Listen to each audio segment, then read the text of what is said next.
नमस्कार। और इस वक्त की सबसे बड़ी खबर, जी हाँ, एक बिग ब्रेकिंग न्यूज़ है। अगर कोई भी भारत में शिक्षक है या शिक्षक बनना चाहता है तो ये खबर सीधे तौर पर उनसे जुड़ी है। सरकार ने शिक्षक योग्यता के नियमों में एक बहुत ही बड़ा बदलाव किया है, जिसका असर देश के लाखों, जी हाँ, लाखों शिक्षकों के करियर पर पड़ने वाला है। तो ये जानकारी जानना बहुत बहुत जरूरी है, क्योंकि ये सीधे सीधे नौकरी और भविष्य का सवाल है। तो चलिए बिना देर किए सीधे इस बड़ी खबर की तह तक चलते हैं और समझते हैं कि आखिर इन नियमों में बदला क्या है। तो सबसे पहली बात, ये खबर आई कहाँ से है। देखिए, ये कोई अफवाह या व्हाट्सएप फॉरवर्ड नहीं है।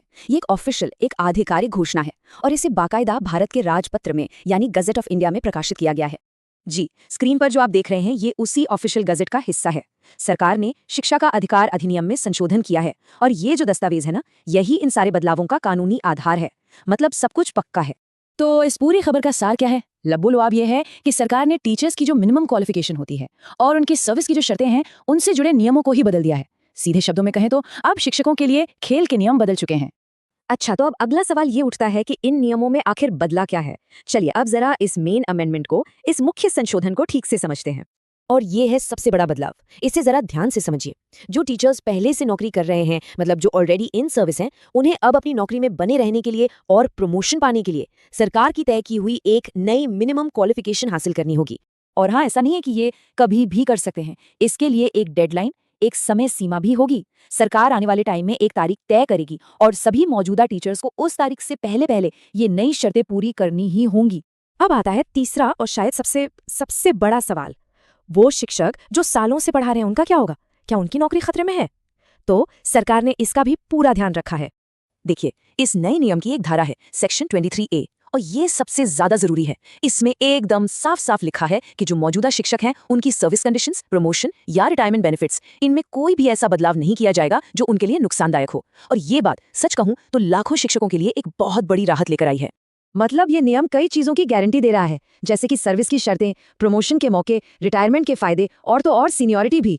इन सब पर कोई भी आंच नहीं आने वाली है, ये पक्का है। चलिए अब चौथे पॉइंट पर आते हैं। जो नई भर्तियां होंगी, जो न्यू अपॉइंटमेंट्स होंगे, उन पर इसका क्या असर पड़ेगा?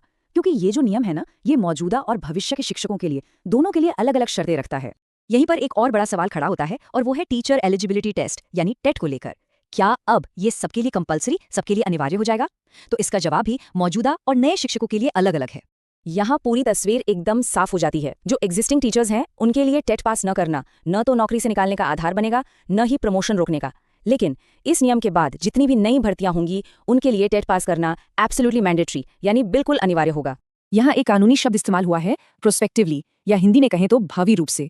इसका मतलब समझना बहुत जरूरी है। इसका सीधा सा मतलब ये है कि ये जो सख्त नियम है, ये किसी पुरानी तारीख से लागू नहीं होंगे। इनका असर सिर्फ और सिर्फ भविष्य में होने वाली भर्तियों पर पड़ेगा। ऐसा इसलिए किया गया है ताकि जो मौजूदा शिक्षक हैं, उन्हें किसी भी तरह का कोई नुकसान न हो। और अब आते हैं हम अपने पांचवें सवाल पर। आखिर ये बदलाव इतना जरूरी क्यों है? इसके पीछे सरकार का मकसद क्या है? सरकार करना क्या चाहती है?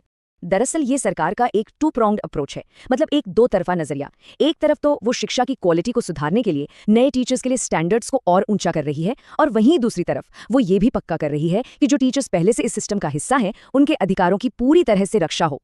तो आखिर में सवाल बस यही रह जाता है कि इन नए नियमों से भारतीय शिक्षा का भविष्य आखिर कैसे बदलेगा? क्या इनसे एजुकेशन की क्वालिटी में सच में कोई सुधार आएगा? खैर, इन सवालों का जवाब